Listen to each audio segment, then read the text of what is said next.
I am sorry, ये हमसे miss हो गई थी। और ये बहुत इम्पोर्टेंट चीज़ है हमारे इस टॉपिक को लेते हुए, हमारे इस कोर्स को लेते हुए, कि ये कुछ प्रॉब्लम है जो आज तक सॉल्व नहीं हुए। और ये उनमें से तीन है, वैसे ये 7-8 हैं, मगर मैं उनमें से तीन है जो हमारे रिलेटेड हैं हमारे कोर्स के। इनमें सबसे पहले halting problem of Turing machine है। ये स्टेटमेंट है कि is it possible to tell that whether a machine will halt for some given input और नॉट। ये एक्चुअली कहना चाह रहा है कि हमने कोई भी इनपुट दी है किसी भी मशीन को, तो क्या हम पहले बता सकते हैं कि ये स्पेसिफिक उस पर जाके रुक जाएगी कि नहीं। ठीक है, ये एक्चुअली ये है कि हमने आपको और आसान अल्फाज में बता दूं कि ये पूछना चाह रहा है कि हमने इसको इनपुट दी है, मशीन को कोई भी इनपुट दी है, वो कुछ भी हो सकती है, कि ये कितने फिनिट स्टेप के बाद जाके ये प्रोग्राम वर्क करना रुक जाएगा। और ये बताना इम्पॉसिबल है। इम्पॉसिबल तो खैर इस दुनिया में कुछ नहीं है, मगर ये बहुत मुश्किल तरीन प्रॉब्लम है। 60-70 साल हो गए हैं, आज तक ये किसी से सॉल्व नहीं हुआ।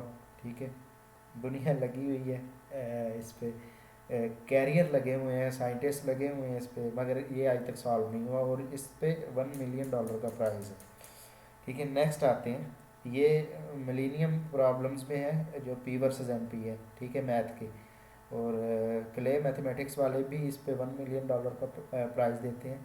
कि ये कह रहे हैं, it asks whether every problem whose solution can be quickly verified can also be solve quickly.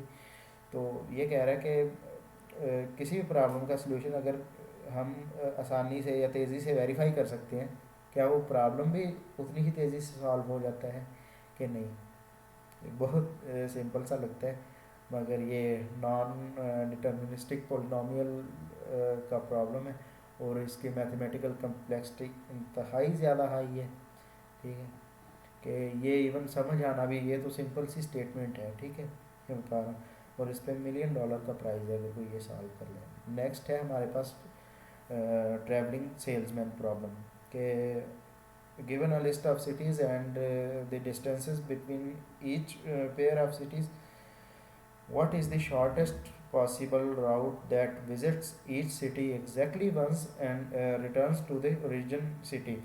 देखें, ये एक्चुअली ये है कि किसी भी उसके कंट्री के या जो भी हो, एक्चुअली तो ये पॉइंट्स हैं कि जैसे फ़र्ज़ करो लाहौर, कराची, इस्लामाबाद है, कोयटा है, पेशावर है, मुल्तान है, बहावलपुर है, बहावलनगर। ठीक है, इन सब का डिस्टेंस दिया गया है एक दूसरे से। और मैं बहावलनगर से सफ़र स्टार्ट करता हूँ। मैंने हर शहर में हो के एक बार, सिर्फ एक बार शहर, किसी भी शहर में सिर्फ मैंने एक बार जाना है। ठीक है, उसके बाद वापस आना है अपने जहाँ से मैंने सफ़र स्टार्ट किया था। ठीक है, तो उसका हमने शॉर्टेस्ट पॉसिबल राउट ढूंढना है। ठीक है, तो ये भी आज तक सॉल्व नहीं हुआ किसी से शायद कोई कर जाए। तो ये इस पे भी $1 मिलियन का प्राइज़ है। लोग लगे हुए। ये जो ट्रैवलिंग सेल्समैन प्रॉब्लम है, एक्चुअली ये हार्ड नॉन डिटर्मिनिस्टिक पोलिनोमियल में आता है, वो जो एन पी है। ठीक है, तो ये मेरी इंशाल्लाह मेरी भी बहुत बड़ी कामयाबी होगी अगर मैंने आपको ये चीज़ समझा दी कि ये एक्चुअली पूछना क्या चाह रहे हैं। तो इंशाल्लाह मैं उम्मीद करता हूँ कि ये पेंडेमिक ख़त्म होगा, हालात नॉर्मल हो गए, हम इंशाल्लाह इसी सेमेस्टर में ही इंटरेक्टिव क्लासेस में आएंगे। तो वहाँ पे इंशाल्लाह मैं कोशिश करूँगा, समझा दूँगा। ये मेरे लिए बहुत बड़ी बात होगी अगर आप लोगों में से आप लोगों को ये चीज़ समझ आ गई तो इंशाल्लाह। अल्लाह हाफिज़।